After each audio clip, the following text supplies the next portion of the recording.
Hi, so we'll be starting with the CGST Act, that is Central Goods and Service Tax Act 2017. Now, whenever any goods or services are sold in India, a tax called as GST is levied. The next thing you need to find out is whether it's a intrastate sale or a interstate sale. Now, what do you mean by intrastate sale? Intrastate sale is when it's a sale within the state.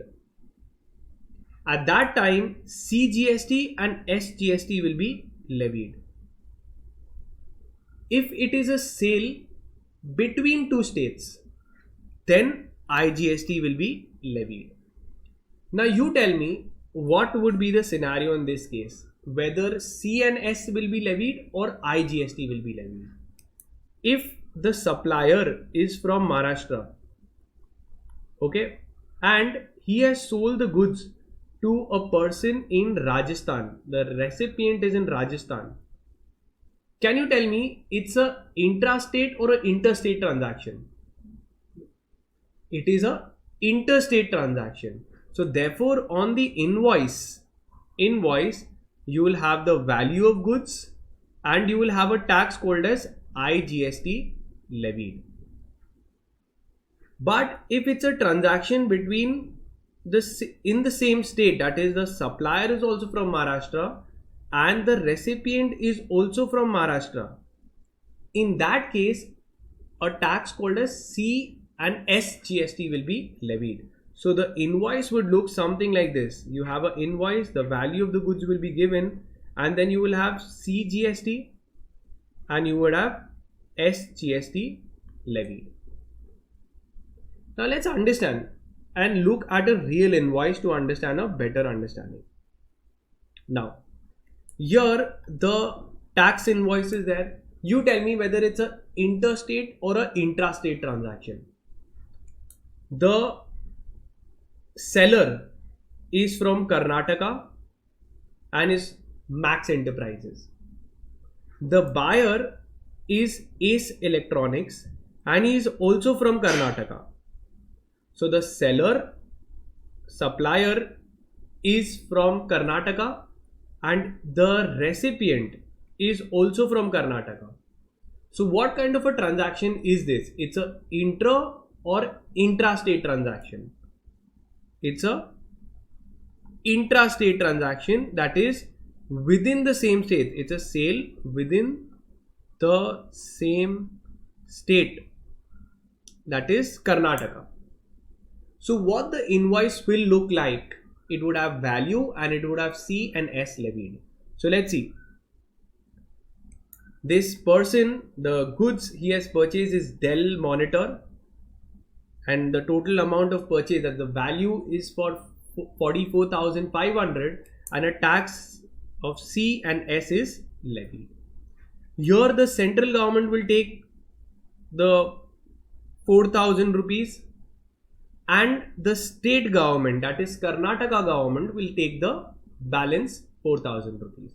So it's a intrastate transaction. So you need to know CGST and SGST. For understanding each tax, there is a particular act given. So there is CGST Act 2017, there is SGST Act 2017. Then if I see a interstate sale, so let's say the invoice is here again, it's a tax invoice. The supplier is Swayam Education. He is from Odisha. Okay, and he has sold to a person, a buyer, that is the recipient, he is from Andhra Pradesh. Okay, so can you tell me what kind of a sale is this, where the supplier is in Odisha but the buyer is in Andhra Pradesh? So it's a interstate sale. Here a tax called as IGST will be levied. So let's see. He has called for MI mobile phones.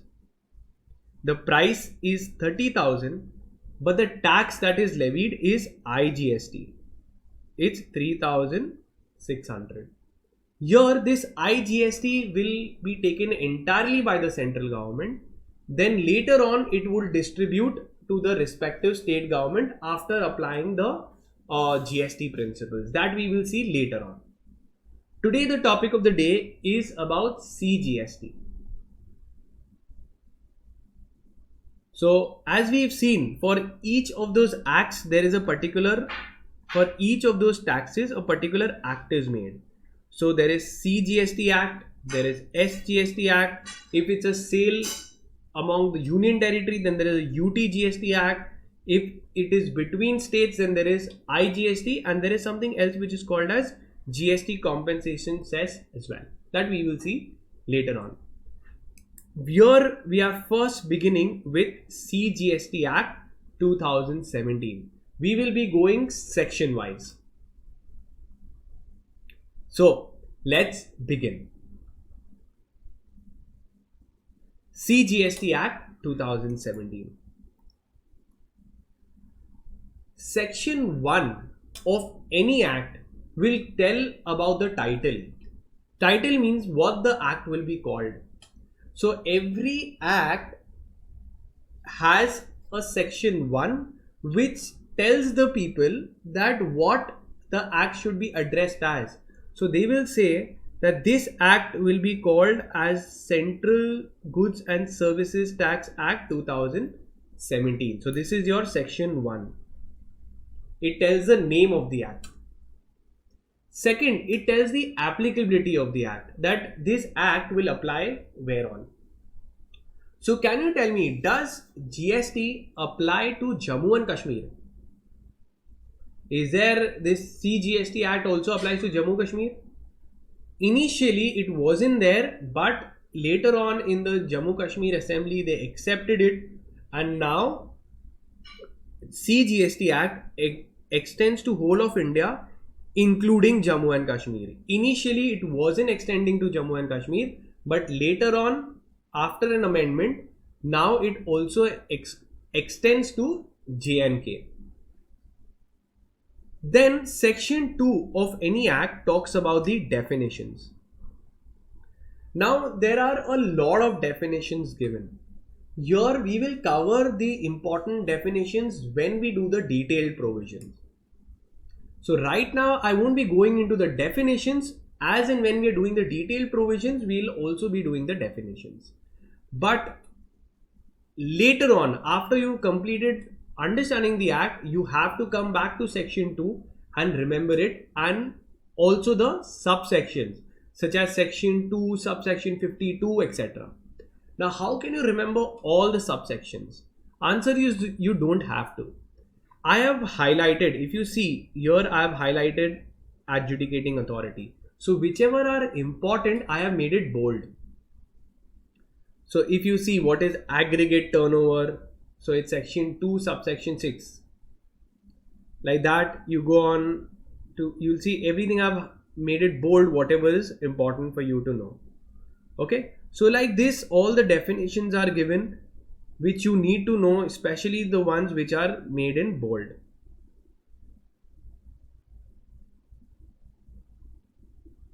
Now we'll be going to section 3.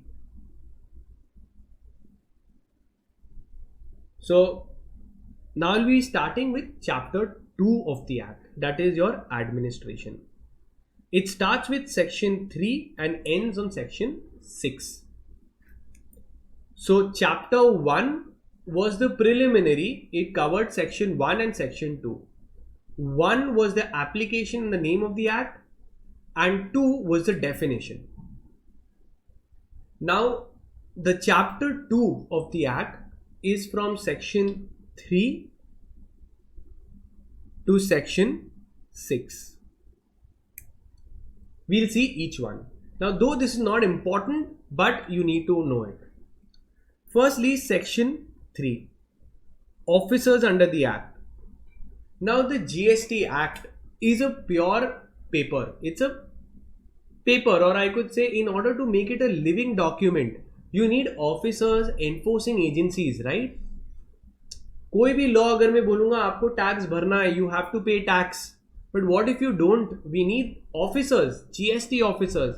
So here under section 3, they have said that the government shall appoint the following classes of officers for the purpose of this act. So different hierarchy is given of the officers. So you will have principal chief commissioner at the top. Below him you will have chief commissioner. Then below them you will have principal commissioner. Then commissioner, then additional, then joint commissioner, then deputy commissioner, assistant commissioner, and any other class of officer as it deems fit. So section 3 says that the government shall appoint the following classes of officers. Now section 4 talks about the board, that is CBIC. Section 3 was talking about government having the right to appoint officers. In addition to those, the Central Board of Indirect Taxes and Customs, if they feel necessary, they can also appoint additional officers.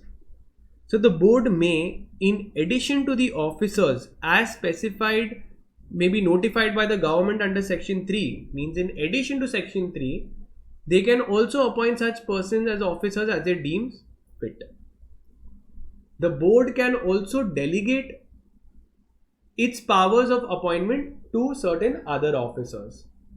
So the board can also tell certain other officers that we are delegating you, you can appoint or hire certain officers for us. So section 3 says central government can appoint officers. Section 4 says even CBIC can also appoint additional officers. Section 5 talks about the powers of these officers. Now, what are the powers of these officers? Is simply, they put it in a nutshell, where they said they will have all the powers as stated in the act which are necessary to discharge his duties. So they have said that the powers and duties as conferred under this act are his powers. So the officers under the act will have all the powers as mentioned in any particular section. Moreover, they also have a power to exercise the duties of a person subordinate to him. So for example, I am the principal chief commissioner. If I realize that the assistant commissioner needs some help, I can go ahead and do his work, or I can go ahead and help him out. So they are saying any officer may exercise the powers of the powers and discharge the duty of any other officers who is subordinate to him. Next, the commissioner may, subject to the conditions, also delegate his powers to any other officers who is subordinate to him. So they also have a power to delegate.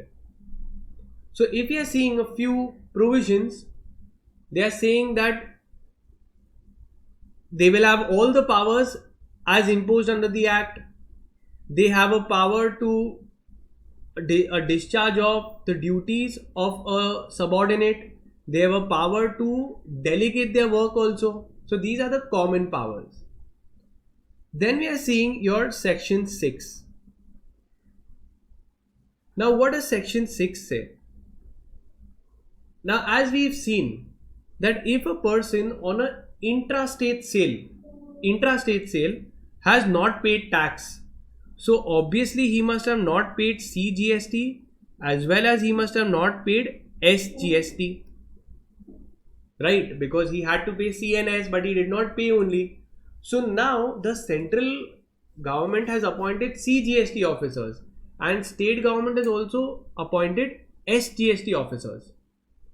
So when any officer wants to give a notice or wants to come and make recovery, they are saying they can discharge the work of each other. Means the officers appointed under the SGST can act as CGST officers. Officers also appointed under UTGST are authorized to be proper officers under CGST Act and vice versa. Means what? CGST officers can act as SGST officers and SGST officers can act as CGST officers. Simply stating is you don't have to worry कि कौन सा officer आया है, they will all be looked as GST officers. So let's say if I have not paid, I cannot say आप CGST officer है, आप SGST के बारे में मत पूछो. They are saying हम लोग SGST के भी officers आप समझ लो. So here the ambit of the officers are they can collect and recover both the amounts. Obviously after recovering they will then give it to the respective government. So here if I see the GST officers, they can come and they can demand the money as authorized by law. I don't have a right to ask them कि आप CGST officer है कि SGST officer है. For me as an assessee they are GST officers and CGST officers can discharge the functions of SGST officers and vice versa. So these were the sections from section 3 to section 6. Though this has never come in the exam and there is it's very unlikely that it comes in any exam, but it's very important to know these sections. Again, if we just try to understand the administrative setup, that ये सारे taxes and GST कौन से government के department में आते हैं? The hierarchy. So firstly, everything comes in the government of India. The government of India has made something called as the Ministry of Finance. In that there is Department of Revenue. In the Department of Revenue, there is CBIC, Central Board of Indirect Tax and Customs. Here you have all your GST and custom officers. And this is the hierarchy of the officers of GST given. First, Principal Chief Commissioner, then the Chief, then the Principal, and so on. Now, after we are done with section 3 to 6, then we'll be starting with a very important section, that is your section 7. That we'll be seeing in another section.